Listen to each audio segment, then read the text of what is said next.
All right, guys. Well, thank you so much. Today we have with me people from my hometown, Miami, that are here in Dubai, enjoying the city with us and here for the weekend.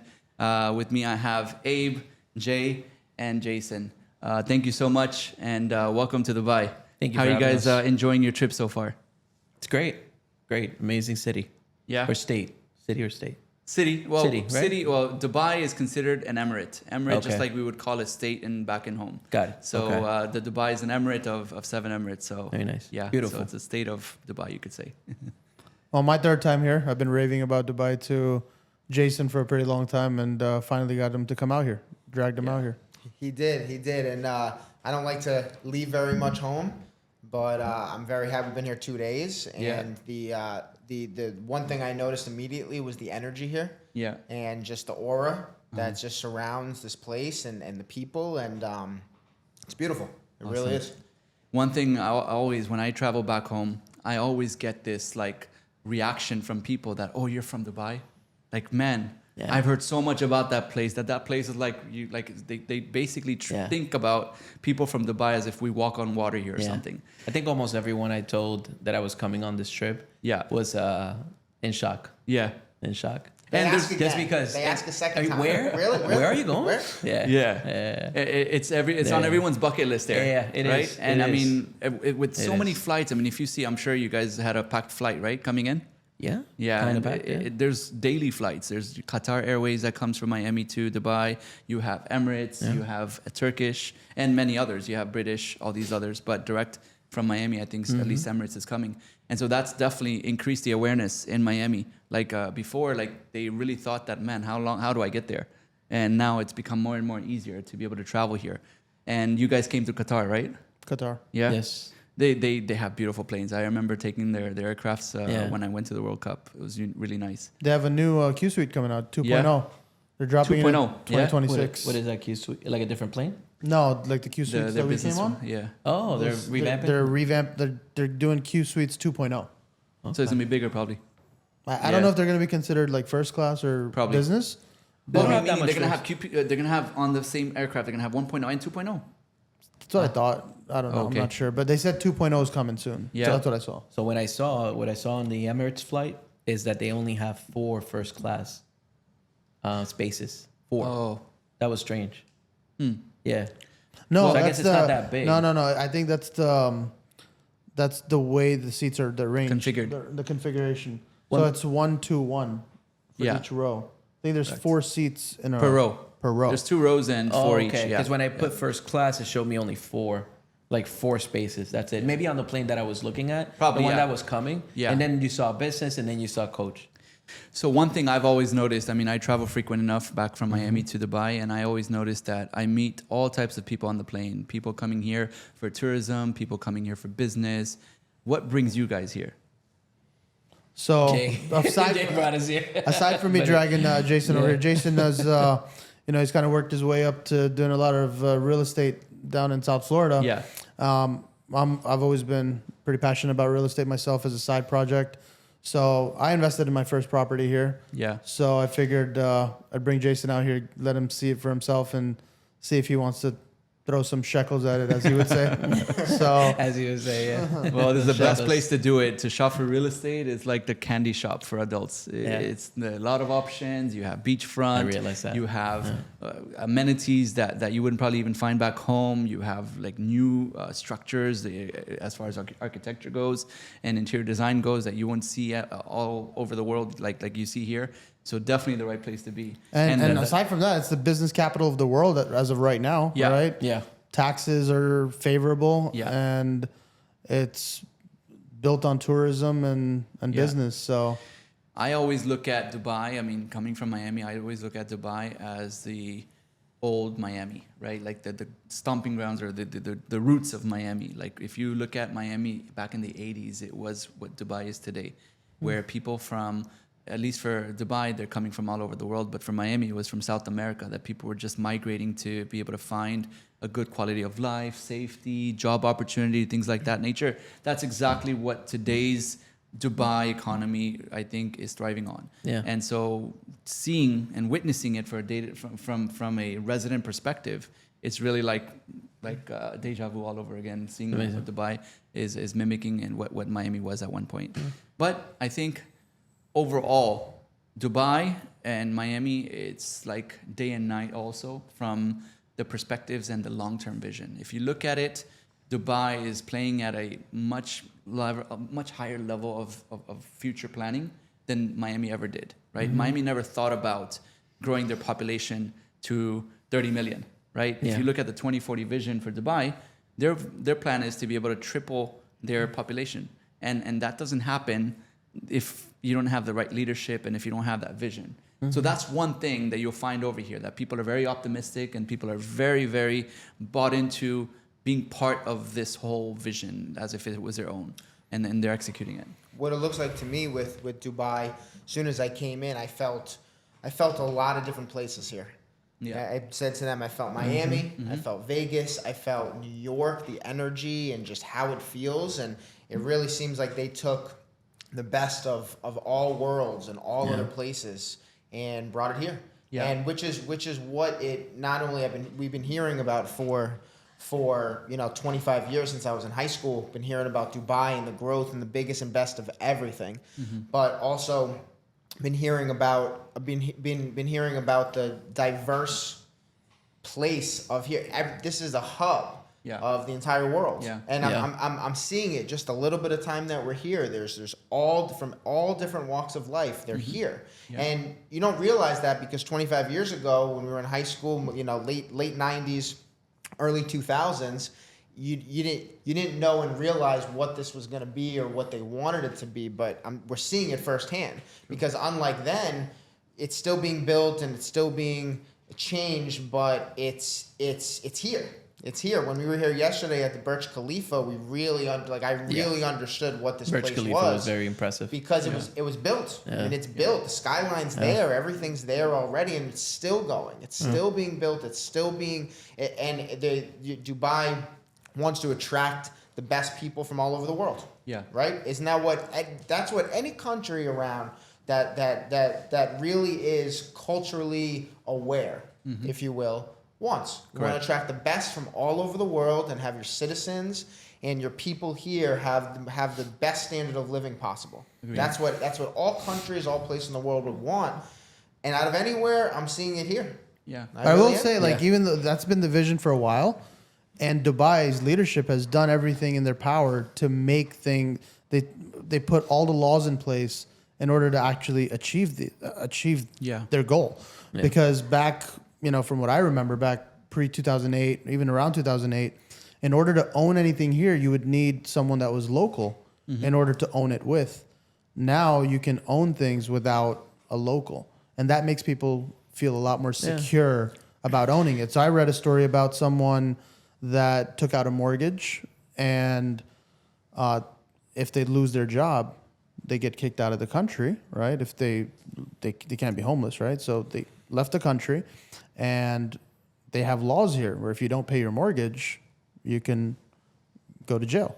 So people would get kicked out of the country and then go to jail. So it was not very secure. So they were very aware, like you said, and they made those changes to increase the population. Yeah. It's very interesting because, as we all know here, being in business and in life, everything comes from the top. Everything comes from the top. Whatever rules and regulations, procedures, and guidelines come from the top.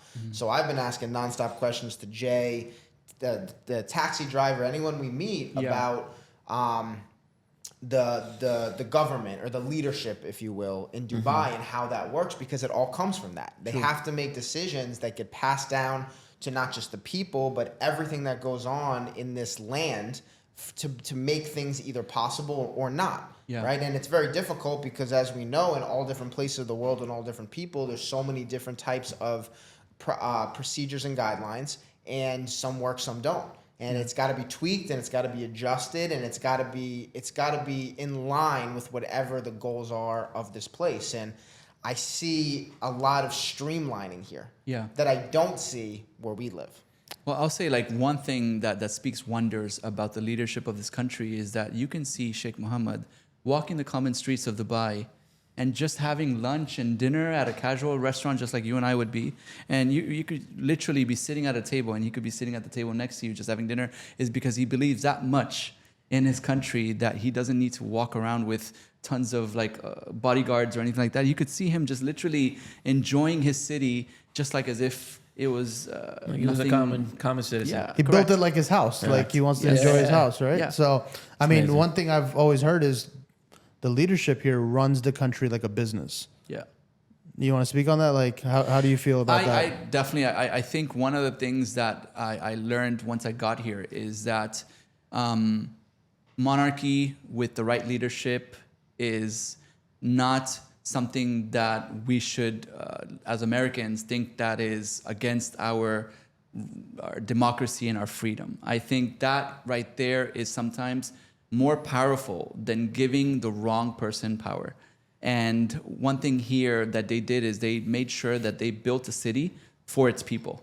Here, from the laws and the rule regulation changes that they've adapted to be able to attract more population, is something that definitely is what's going to fuel the future growth of Dubai. And running it as a business, for sure, 100%. They're over here making sure that they're putting the needs of the customer, like we do in our business, before their own needs. Like here, you don't see them doing it from a place of greed, but more as a place of adding value to their What's customers. best for our people? Correct. Yeah.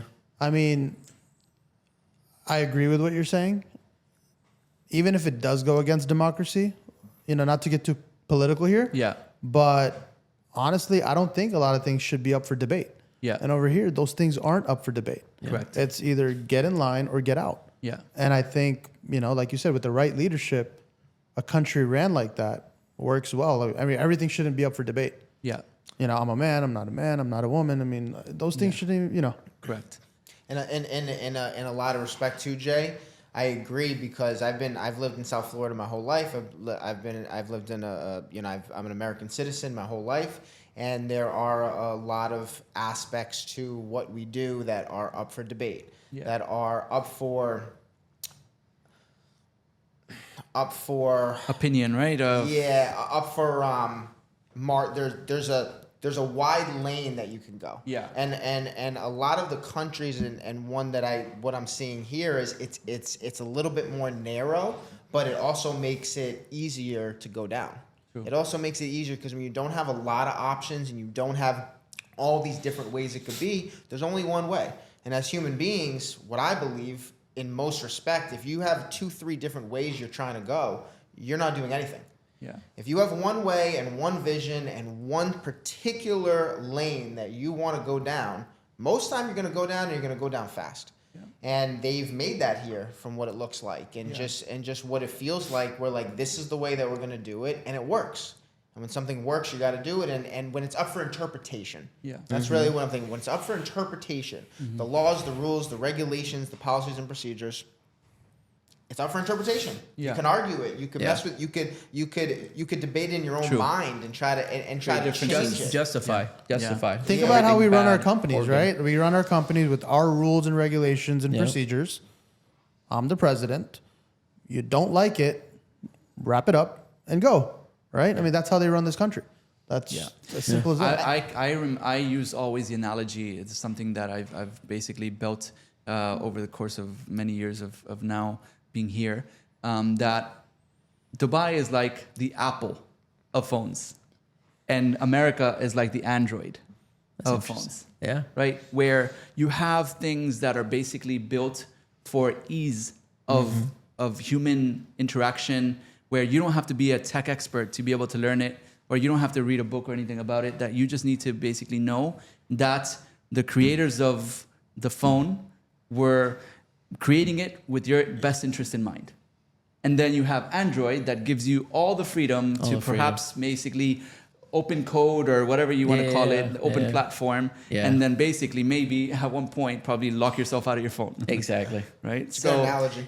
Yeah, So I think that's a like very good analogy. that's the best I way agree. I was able to kind of understand that how people here are still enjoying life as much as somebody in America. More, and with probably perhaps the way of life here is the way that it is ought to be by the leadership, yet to be determined by the way that somebody wants to be determining it. Yeah. So, but interestingly, here, business, like any Fortune 500 company in America, thrive. Thrive. Why? Not because only of the financial benefits and the geographical benefits, but because they know that there is opportunity here to be able to bring a philosophy that has succeeded in the West and also in the Middle East.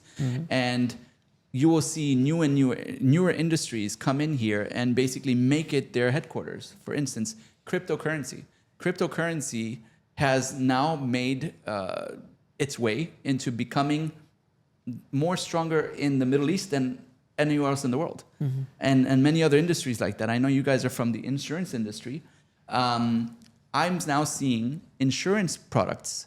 Insurance is more affordable here than we have it back home. I'll give you an example. My health insurance, if I was living with a family of 5 in the US right now, would be minimum. How much would you say? I have top tier. I have a family of 5. Yeah. And it's $3,000 a month, $3,000 a month. and I have a very high deductible. High deductible. You could probably, you have to probably go to the selected doctors and so on and so forth, right? I kid you not. I pay $1,200 a month for a family of 5 over here. And the best insurance you can get. Yeah, best medicine Right. too, right? There's a Because lot of they have a lot of control over making sure that there's no fraud in the system that raises the insurance premiums. And there's a lot of confirmation that there are affordabilities for everyone to be able to have insurance and things like that. So things like that here, I think, are allowing for this country to be more accepted from families to become home rather than perhaps countries where things are always increasing. Last time I came here, I remember I was talking to you and your wife, Yeah. and you guys were telling me about the healthcare system here, and we were comparing the U.S. healthcare system compared to here. Yeah. You know both sides. So in Yeah. the U.S., I have something wrong. I got to go see my primary care. Yes. He's going to refer me to a specialist. Then I got to go to see the specialist. Then I got to go to a different place to go do a scan or whatever. Yeah. And then if I A lot need of the steps. treatment done, then I got to go somewhere else. Yeah. This could be 4 or 5 months, right? Tell us about here. My wife needed to get a X-ray done, and this was not something that was like life-threatening or anything like that. So it wasn't considered an emergency. It was more like an optional thing. And the hospital that we see our doctor at basically literally told us, go downstairs, get your X-ray, and come back, and I will go ahead and set you up to see the specialist without any referrals, without any requirements to be able to wait 3, 4, 5 months to be All able in one to day. get all that services done. All And in I one think day. literally All in in one that day. weekend, That not way. all day because we had to see the specialist the next day or Yeah. the same week, but I guess I could say, we were able to make sure that she's fine.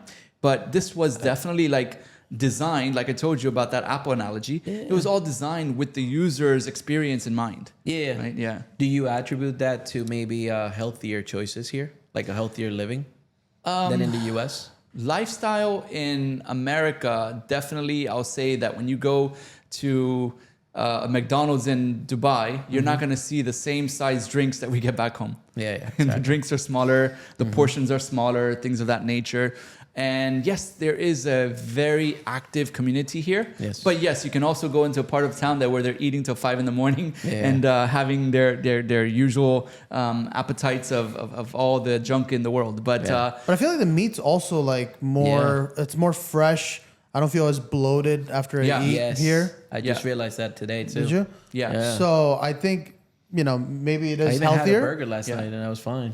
Yeah. Like normally. But yeah. I feel more just on the subject of the healthcare, just Yeah. the system in general is just a lot more proactive than it is back home. I mean, Definitely. within 4 to 5 months, if you have something wrong with you, Yeah. you have to wait 4 to 5 months to go through all Yeah. Yeah. jump through all those hoops. True. Things just continue to go downhill. Agreed. No, I definitely, that's one of the things that my wife enjoys, that she's able to see a doctor and get her x-ray and see a specialist all within a few days of getting any type of worry or any type of scare. But overall, I think even schools, like if you look at it, school perspective, right, there are so many different type of curriculums that you can choose for your kids to be part of. I'll give you an example. When we first moved here, my kids, they came from a Montessori background back in the US. And we had the choice to either pick an American curriculum or a British curriculum or an IB curriculum. Those were the 3 options we were considering. There are others. there's Indian, there's Montessori, there's a lot of others. But we picked from those three, and all three were very highly rated in education and quality and campus size. And we ended up picking at that time IBs because that was most closest to how they were going to school back home. But I think those options, I don't think we can find readily available in all parts of the country in the U.S. Don't you think?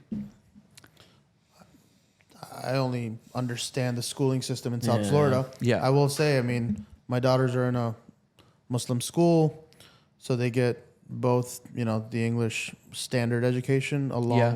I mean, kind of like private school Yeah. combined with the Islamic school and culture. Do you get that here as well? Here, it's the law for all Muslim kids to be able to take Islam in their school, in their any curriculum they choose. Every school has to offer it. Yeah. And Arabic is also a language that they can learn in school as well. And non-Muslim kids, they have the option to pick the electives of their choice. But Islam is only mandatory on Muslim kids over here. But overall speaking, like the safety of school, I remember back in 2014 when there was a shooting in Parkland, Dolphin Country Club in Stillman Douglas. I went to high school there. Did you go to school in I Stillman did. I went to Douglas? school to Douglas. Yeah? What year did you graduate? 05. 05. 14, I remember. It was 2014 Valentine's Day. I remember. 20. 2020? Oh, yeah, 2020, you're right. 2020 Valentine's Day, I remember that I heard that shooting. And then those were the scares that I still remember till today. That was one of the things that I was compelled to be able to take action. It's like, I don't, want to ever put that type of situation where I'm facing that, where my kids are in the way of a gun, right, Yeah. in school. Yeah. But obviously, I mean, we all have different levels of fear that we deal with, right? It's not like we're protecting them just to be able to migrate to the other side of the world. But at the same time, us as parents, we want the best for our kids, right? I'm sure we pick our schools and we pick our careers and we pick our homes based upon where we see that where our kids and our future is most fit, right? Yeah, so correct. that was one of the things that compelled me at that time. I remember at 2020 to make the decision. How are the to gun come laws back. here? Yeah, that's what I was just about The to gun ask. laws in That's so Dubai? funny. You cannot own a gun. In No Dubai. one. Oh, okay. No one. No. Police have weapons. You would not see a policeman here with a gun. I haven't seen one yet. So Like the UK. how interesting is that, right? Like Yeah. that. I think one of the arguments in the U.S. Yeah. is that Second Amendment. Second Amendment, right? If you and I'm for the Second Amendment, Yeah. and it's only because everyone else Yeah. has weapons, right? So Yeah. you should be armed and protect yourself. Yeah. But one of the arguments there is that, well, if you take away the Second Amendment, then you can't protect yourself. Mm-hmm. There's no guns here. You're not allowed to own a gun, and I don't think I've ever heard of a shooting here. Yeah. Here, I think, like you said, like you would want to probably own a gun just because you know that the enemy also carries a gun, right? So you'd want to arm yourself is because you know that the other person most likely, if ever you're faced with that situation, that you need to protect yourself. But here, if you know that the rule is for everyone, that not to basically carry, then I think that itself is your safeguard. Yeah. But I think rules are more broken there than here too. Yeah. Right? Yeah, Like, yeah, and then in the U.S., I mean, to add to that, I think it's because of this how stringent, how strict the government is here. Yeah. Over there in the U.S., government is a little bit more flexible, right? Mm-hmm. Whereas I feel that with having such a strict government, you can have people without weapons. Yeah. Because government is strict, so nobody tries to do anything out of place. Yeah. Everybody respects the law here a little bit more, I feel. I think that's also because the UAE doesn't just hand out citizenships, right? You can't just get a passport here. That too. Yeah. Over there, everyone, Yeah, it's, a lot of immigrants. yeah, you can't just get deported out of your own country. Yeah. I think that's a big factor. Here, I think overall speaking, that the country is 50 years old so far, 52 years old, You're young. right? It's a baby. And America is 200 plus years old, right? And as you serve your people and you start to take on their opinions in the place of creating laws and leadership, then you will always have difference opinions, and you will always have different parties to be able to represent different sides of the people's opinion, and you will have things that will go extreme in one direction, and then the next term it could be a whole different direction. And over the course of 200 years, it could allow for a lot of freedom to basically become society's way of thinking. But here, like, I would say that the leadership everybody strongly believes in, the leadership over here everybody agrees to, and they're okay with, and they feel safe to be okay with what is allowed and not allowed. Yeah, and that correct. itself is what people basically leave the decision making to the leaders of the country to basically look out for their best interests, rather than thinking that as if I trust my president, that might not be heard, or my opinion might be disregarded. So I think that's like a major difference between the ways the governments operate between Dubai and US. That's what I start, in Yeah. the beginning, is what I was saying. It's Correct. like things are up for debate there Yeah. that are not up for debate here. So everyone knows here, if I have a problem with something, I'd rather leave than to speak up, because there's no point in speaking up. There is no democracy. There's What no is the opinion. average length of time a leader runs Dubai? It's a monarchy here. It's not based upon term or anything like that. So monarchy. so how long? As long as the king has life, right? life and is claimed. healthy. So it could be for to- decades. Yes. So on that note, America, for I don't know if it's good, bad, or in between. I'm just stating how I think about it. 4 years, another 4 years max. Yeah. They can only get done a certain 8, amount. yeah. Right. So there's only a certain amount of road that they have to go. Then if it switches. And it switches, let's just say it switches parties. Now everything gets changed. Correct. Even if it doesn't switch parties, but it stays in the same party. Yeah. Now, it still changes the leader. It still changes Congress. It still changes the House of Representatives. It still changes the Senate. So when it changes all these aspects, there's no one way that it could go. Yeah. So for instance, we were talking about, you guys were talking about guns before. And the big issue with America, as a shame as it is, it'll never change. Yeah. It'll never, and I say never, I don't use never I try not to. I'm using it now. Yeah. The word is never. Because I think there's 300 million guns, something of that nature, don't quote me, in America. And there's no way for them to take those off the street. So because it's been going down one road for 200 years, it can't go back. Yeah. It can't go back because there's no way to take the can't guns take out of those guns everyone's out of the hands, and there's system. no way Yeah. to make someone else feel safe, being that those are on the street, in the houses, and in people's hands. Here, they made a choice to say, we're not doing that at all. Yeah. You got to be really careful as a government and any type of leadership which way you choose to go, because if it goes too long, there's no going back. Agreed. Yeah, and that's for everything. I think it's just one of those things that society over here doesn't require it. Society over here doesn't desire it. Nobody feels like they're less protected or that they're missing out in life just because they don't own a gun here.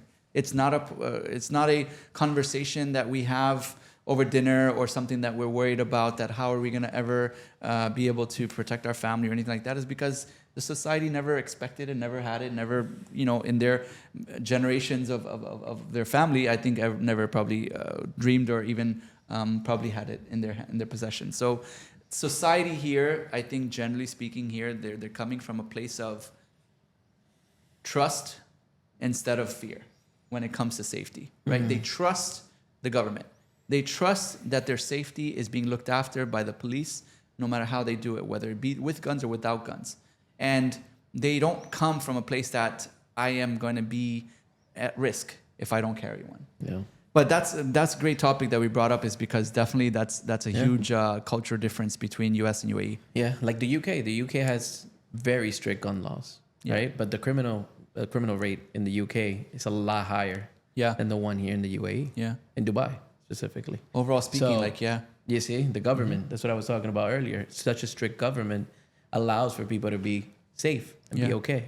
Criminal rate is down. True. So So I think that what made people start wanting to invest here, right, from all parts of the world, introduced in 2019, was the Golden Visa. Yeah. You want to touch on that? Like, how do you think that changed things for Dubai? The Golden Visa, I think, was a game changer. Golden Visa, to me, and my family, it meant that we were able to consider Dubai home much longer, that it didn't just depend upon my current job or my current financial status, but more about my long term. And that allowed me to be able to think bigger and think like Dubai can really be home for me and my family for years to come. And as a real estate developer, it was a great way for me to be able to offer something bigger than just a nice looking and a nice ROI on real estate investments that investors can make in my projects. I can now offer them something that is more than that, which is residency in Dubai in exchange for a 2 million dirham investment into any real estate in Dubai. So that's definitely helped grow the population and create stability within the investors in Dubai. And I think it'll be one of the best ways for Dubai to grow its population going forward. And if you compare this to back home, this is kind of equivalent to the green card program that US residents have always enjoyed and take benefit of. Although it doesn't lead to a passport in the UAE, but here at least you can know that you have a long-term status in the country. How can you get a passport here? The passport here is reserved for Emiratis, for born citizens in the country of an Emirati family. And I've heard, and I don't know the actual facts, I can look it up, but I've heard that for a sizable investment, a sizable meaning millions, like I think it's 50 million plus dollars, in infrastructure, not just a general investment, but in infrastructure, that you can qualify for a passport. There have been a few business owners, a very well sought out business owners of the region that have earned their UAE passport, but not something that is handed out. Mr. Wonderful got one. Yeah. Did you see that? Yes. Mr. Wonderful has one. My homie. Yeah, your homie. Is your homie. He got one, and Yeah. I think He lives in Dubai? No. Abu Dhabi. He's a resident. Well, he's a citizen now. He's a citizen now. He's a huge representative. That's of what the I think. place. It's for marketing. I mean, my Yeah. opinion. Like Yeah. they Yeah. marketing exchange, right? Definitely. And he does a great job. He talks nothing does. but wonderful things. He always is here, wants to be here. Yeah. You know, anytime I've heard him talk about it, it's great. Yeah. Yeah. 100%. Very cool. And going back, I wanted to bring back the topic of taxes. Yeah. Because you mentioned this favorable taxes here. So I don't know, what does that pertain to? Income tax, real estate tax, what kind of tax? So one thing you'll love about Dubai is that there's no property tax, right? Okay. No That's what property the other tax. day. That is a huge savings. So you can leave your money, your investment for your kids and your future generations to enjoy without having to worry about paying for taxes every year of ownership. Yeah. That's a Property taxes. huge cost benefit of taxation for properties. Big. Aside from that, there's no income tax on individual income. Right now, us as U.S. citizens, we are taxed on our global income. But if anybody outside of the U.S. Citizenship comes to the UAE, they're not taxed on their income tax, on their personal income tax. There's a 9% flat tax on income for corporations above $100,000. I think that's like a bargain. And aside from that, there's nothing else that is being taxed other than VAT.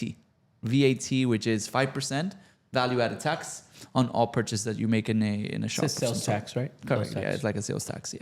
So one of the questions came up. Jason asked. So then, how does the government make their money?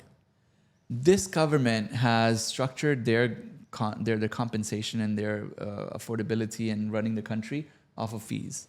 So there will be a fee to register your company. Like if we open a company in South Florida or in Florida as a whole, the annual fee to be able to renew our corporation is $150. $150 and you renew your company.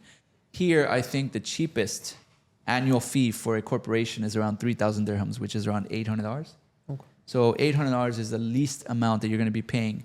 Aside from that, there are other fees that you have to pay. So this is a fee-based government where a lot of their income is generated by fees rather than a percentage of your income. That's how they earn their flat revenues fee? over here. Flat fees, yeah.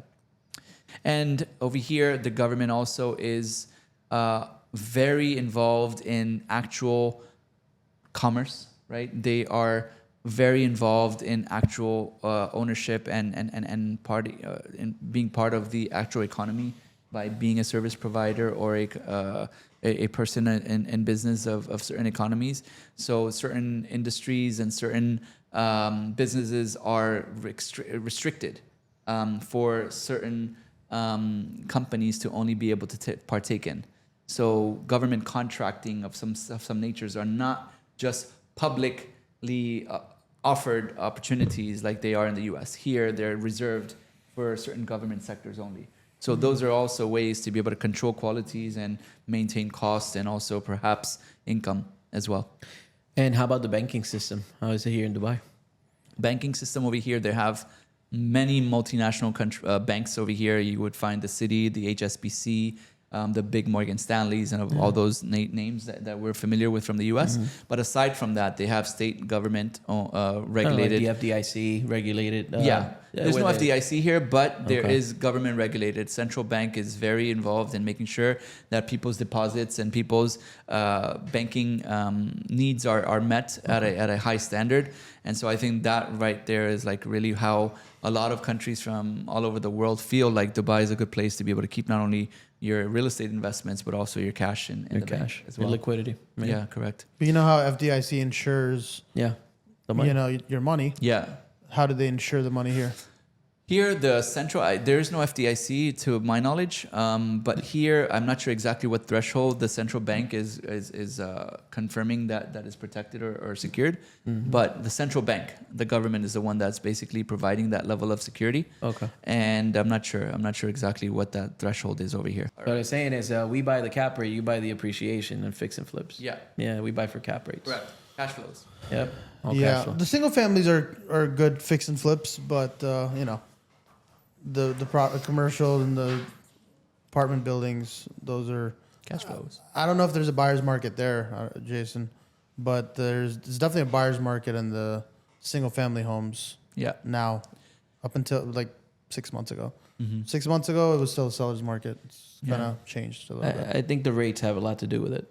Yeah. Yeah, rates have a lot to do with it. Apartments is still seller. Apartments, Yeah. the cap rates for as odd as it is, Yeah. 6-7% interest rates. The cap rates are God. still 4.5%. Yeah, They're 4.5%. selling? Things that Still. should be 7 still- or 8. they're still They're moving? being sold 4.5, true 5. true cap rates, like Yeah. true cap 4.5. rates, 4.5. With like Four new and a half. taxes, you mean? New Yeah, taxes, well, renewed taxes, Yeah. renewed taxes, insurance. you know, like the Um, real cap rate. The Yeah. appreciation What, comes 4%? once you 4.5. increase rents. What are you using as vacancy? Normally 5, the banks use 10%, let's say. normally the 10%. banks use 10%. Yeah. 10%. And we underwrite at the same but the for same our 4.5 vacancy. caps, normally we put Well, 0 yeah. with vacancy. Yes, just to do 0 our cap rate vacancy. is Be able to make 4.5%. it Yeah, inflate it a it's little still bit. Yeah. it's just the taxes, insurance, maintenance. Yeah. I mean, just everything in general takes into account to make up our cap rate. We're Yeah. very conservative when it comes to underwriting our own cap rate.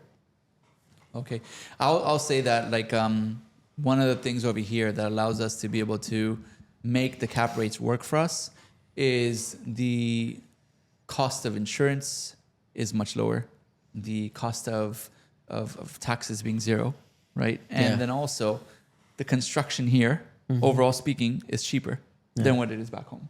So that right there allows us to be able to probably sometimes take a more of a margin on Yeah. the actual capital appreciation A just little bit because of the more money ability left. to be able to build for cheaper. There's some So meat on that's the allowed bones. us to be able to, and rents over here are still compared to the rest of the world amongst the top, meaning as far as returns go. So from an investor's perspective, you'll see the highest rental yields here than you would probably see back home, just because of all those compensating factors. And what is that cap rate? And are there any fees? The cap rates over here for rental is anywhere from 8 to 12%. The appetite over here of an investor is easily managed if you're looking at 8s and double digits that you could find over here. Okay. The issue over here, though, is And then let me ask, Yeah. is that considering long-term rentals, or is that something like an Airbnb short-term rental no. situation? Short term, we're talking about teens. Yeah. Okay. So Short term is teens. long-term Yeah, is we're 8 talking to about 12. long term rentals here. Okay. Yeah. That's that you short-term can or even basically more. build. Short-term or even more. Yeah, 20, you can 20% basically more. build here for that. Okay. And that right here over here is something that is very unique that you won't find back in the US. And I've done, as a CCIM, I've done a lot of feasibility studies, and a lot of deals didn't happen because of the debt service coverage ratio wasn't in line with the new rental incomes and the expenses that you basically are taking on when you're doing that trade for the new acquisition. We underwrite the loans when we do our cap rates. We underwrite the loan at 1.25, and even at our offer, they're not meeting debt service at 30%. Yeah. 60% loan of value. The situation is, especially with South Florida and a lot of these deals, there are hedge funds with billions of dollars. Hedge funds with billions of dollars don't mind getting 4 to 5 cap rates, because not only do they need to put the money somewhere, but they need to go ahead and have tax incentives. They need to go ahead and have appreciation of their money. They need to show that they're doing something with their money. So they have more incentive than smaller investors like us to put their money, for lack of better words, on the street. They have to do something with it. Why do you think they don't invest in places like Dubai where They do too. Well, they do. They They do do too. But let's say this: no matter how rich someone is, they still do things that they know. Yeah. Right. Yeah. We all do things that we know. Well, we all want so like for me in particular, I know South Florida. I've lived there. I've been there. Am I willing to take a little less on South Florida because I have my eyes on it? Abraham has his. We can go ahead and touch it whenever we want to. We can get there. Yes. And I think a lot of the hedge fund investors, regardless of where they are, probably feel very similar. But I'm sure a lot do invest on the outside, but they do put a lot of their money in America also, just because it's what they know. Yeah, I think also to add to that, what we're competing against these hedge funds, they create real estate investment trusts, and those real estate investment trusts have to stay in a certain sector to meet a particular guideline, That's right? the guidelines. For risk adversity Correct. and whatnot. Yeah. Because there's people investing in those real estate investment Correct. trusts. So there's a real estate investment trust for multifamily. There's one for development. Yeah. There's one for industrial, and there's one for Dubai, I'm sure.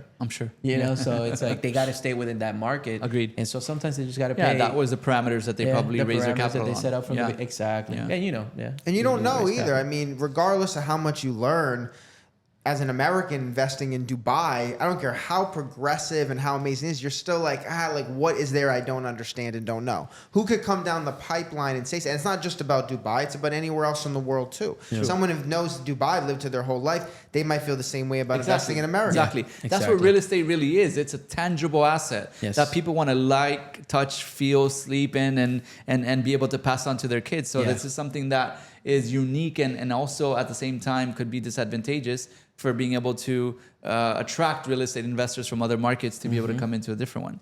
But let me tell you, the rental market also in South Florida is softening, not just the fix and flips. Rental is also softening a little bit too. Yeah. I mean, you were getting rents probably at $1,900. Now they're coming down to $1,850, $1,800. Yeah. In order for you to stay competitive. Even the bigger ones are also doing major discounts on their rents just to get the apartments rented out. We're lucky enough. We have properties in great locations. And so our cap rates have remained pretty steady. Definitely, and I think one of the things that I've always like the golden rule for every real estate, and no matter where you are in the world, is location, right? It's location. And is as first. long as you have the right location, Mr. Jason taught me that. Yeah. At the beginning, the first thing he told me. Location is key. Location, you can't change the location. I'm big on real estate. For anybody wanting to invest in real estate who doesn't know or hasn't done it, you got to go feel it. Yeah. You got to feel your properties. You got to walk around. You got to drive around. You got to see what's going on. Yeah. You have to feel it. If you don't, like for us, how we look at real estate, and that's how I taught Abraham. We don't even work the numbers before we go see the property. Yeah. If we go see the property and we don't like it, I don't care what the cap rate is. Doesn't make a difference because it's all in the buy. And if you buy wrong, you are done. There's no moving forward. You cannot buy wrong. If you buy right, even if you overpay for the property, you're going to be in a great position. Because even if you overpay in 5 years, you didn't overpay anymore. Yeah. You're fine. But if you go ahead and you buy the wrong property, you'll never be able to get out of that property. You will always, at some point, you will sell it and you will lose money because you bought wrong. Yeah. Another golden rule I use is you never buy a property where you need to carry a gun just to go collect rent. That's a great way of putting it. Yeah. If you have to carry a gun to collect rent, we have a hood scale. We have a hood scale on our cap rate, on our analysis. Does Dubai have any hoods? there are hoods here, but you don't have to carry a gun for it. But yeah, Jason always tells me, he said to me once, he's like, if we are willing to overpay for it, somebody else is willing to overpay for it 5 years down the road. Correct. Locations, the characteristics of locations are always something that are fundamental to people's lifestyles and people's quality of life and luxuries and so on and so forth. And when we look at that from South Florida's perspective, it's all about where would you want to raise your family? Where would you'd want to go to probably the best of schools. You'd want to probably have the hospitals and the malls and the highways close by to your house. And you'd want to be where jobs are readily available and so on and so forth. So those things builds neighborhoods, and neighborhoods drive up prices. Exactly. And so even here, when you come, a gated community, okay, it could be 20, 30 years old, has more value and higher rents than perhaps open communities that don't have that concept of neighborhood lifestyle and street kids playing on the streets and so on and so forth. So I think no matter where you go in the world, I think this is something that is always going to be fundamental, which is location. Yeah, for sure. I agree. Well, thank you guys so much for your time. I know you guys are here on a short trip, and you guys have a lot more to see in Dubai. And I'm looking forward to enjoying the weekend with you guys as well, and perhaps catch some dinner or some shisha or something around town. Yes. So I appreciate everyone, and everyone back home, please like, subscribe, or comment below. Thank you, everyone. Thank you for having us. Thank you for having us.